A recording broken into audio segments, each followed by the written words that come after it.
கூப்பிட்டுட்டு 9 பொட்டன் கூப்பிட்டுட்டு ஓடி போயிடுறது, மண் எடுத்து போடுறது, தண்ணி எடுத்து ஊற்றுறது, எங்கேருந்து ஊற்றுறாங்கன்னே தெரியாது. இந்த மாதிரிலாம் பண்ணும்போது அங்கே சோமீஸ்வரன் கோயில்னு எங்கள் தெருவிலேயே இருக்கும். அந்த கோவில் ஒரு பெரிய கோவில், பாடல் பெற்ற ஸ்தலம் அது. அந்த கோவிலில் போய் அந்த சிவபெருமான் கிட்ட உட்காந்து அழுவேன்.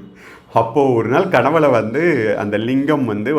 அந்த லிங்கத்தில் ஒரு ஜோதி மாதிரி தெரிஞ்சு அவர் சொல்கிறாரு, நீ கவலைப்படாத, உன் கூட நான் இருக்கேன், நீ என்னை நினச்சிக்கோ அப்படின்னு.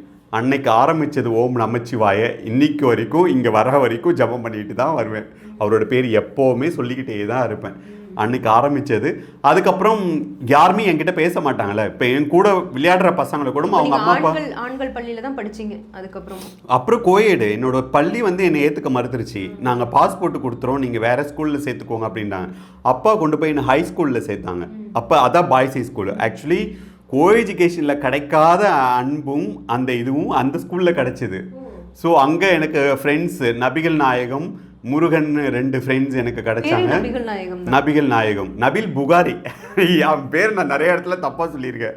அவன் தான் அவ்வளோ என்ன சொல்கிறது, இன்றைக்கி நான் ஒரு பொது வாழ்க்கையில் வர்றதுக்கு எல்லாம் அப்போவே அந்த அடித்தளம் போட்டுட்டான். அப்போ அந்த நேரத்தில் அம்மா என்னை கூப்பிட்டு சொல்கிறாங்க, நீ ஒரு பையனையும் கல்யாணம் பண்ணிக்க முடியாது, பொண்ணையும் கல்யாணம் பண்ணிக்க முடியாது. அம்மாவுக்கு அப்போவே அந்த தெளிவு, அம்மாவுக்கு ரொம்ப தெளிவு இருந்துருச்சு. அம்மா தெளிவாக இல்லைன்னா நான் இந்த இடத்துக்கு வந்திருக்கவே முடியாது.